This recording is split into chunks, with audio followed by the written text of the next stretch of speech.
nearest to the camera.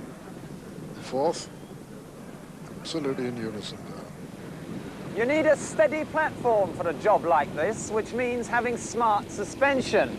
The BBC outside broadcast boys have always liked using Citroens, but the old CX is getting a bit long in the tooth. But now there's a new XM Estate, and that's one of the cars I'll be testing on Top Gear this week. The other is the estate version of the new Audi 100 Quattro, not known for a sophisticated suspension like the Citroen's hydroactive system, but well able to handle the rough going at Cheltenham. Both won't leave much change from 27 grand, so they're competing in the high-speed hold-all stakes. Both have V6 engines of around 3 litres, and both deliver similar performance figures. But that's where the similarity ends. It's mainly as estate cars that they'll be judged. So how do they compare in the luggage-swallowing department? Citroen claim that the new XM has the world's largest estate boot. With this high rear window line, you've truly got a vast volume of space hidden from prying eyes. Take the luggage cover away, stack your gear to the roof, and there's no less than 25.4 cubic foot. It's helped by this low sill and the spare wheel, which you get at from underneath. But the acid test of any estate car is what it's like with the seats folded. Pop them back like this, and you've got a flat, uncluttered area of nearly 6 foot, or room for 2 grandfather clocks and a sideboard. But how does it compare with the Audi? With its lower window line, the Avant conceals a much smaller volume under its rather flimsy security cover, and once that goes, there's still a lot less space than in the Citroen. That's partly due to the sill height being nearly 7 inches higher than the Citroen, but there's a neat little bits and bobs locker beneath the floor, and under that, a proper-sized spare wheel. Both cars have a pair of cubby holes in the rear wings, which, on the Audi, conceals a fair-size first aid kit.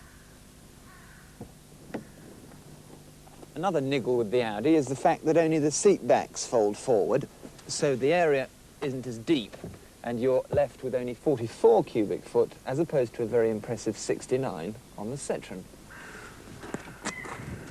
So, if it's a load carrier after, it looks like the Citroen has it. It also has another advantage over the Audi, its trick suspension. By lowering the whole car like this, you can get the sill height down by another 5 inches for even easier loading, or you can jack the car up for Range Rover-like ground clearance for rough terrain. But what do they like to drive?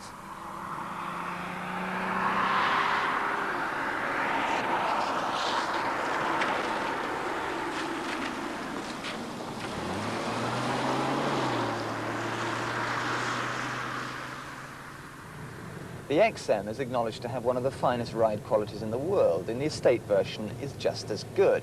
Alas, it also inherits the saloon's rather intimidating minor control layout, and that high rear window line makes visibility out the back almost as bad as the saloon as well.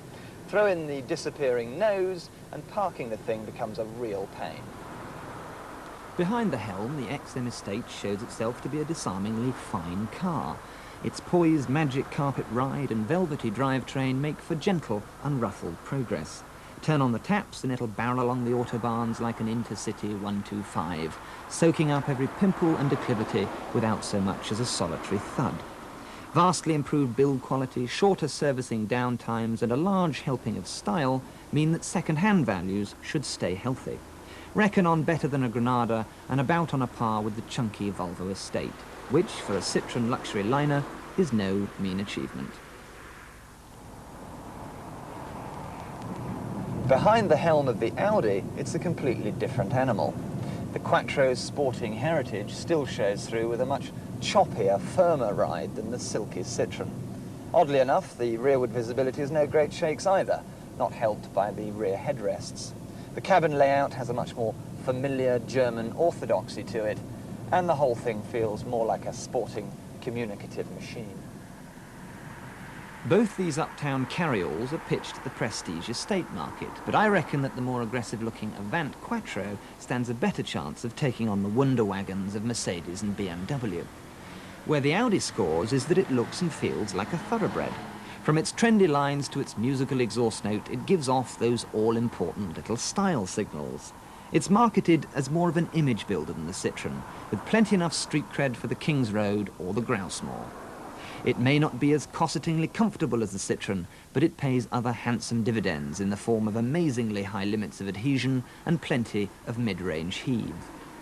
As different as Laurel and Hardy, these two, both excellent in their various departments and worthy competitors in a market segment which soaks up some 30,000 executive estates a year. Mind you, the competition won't be a walkover.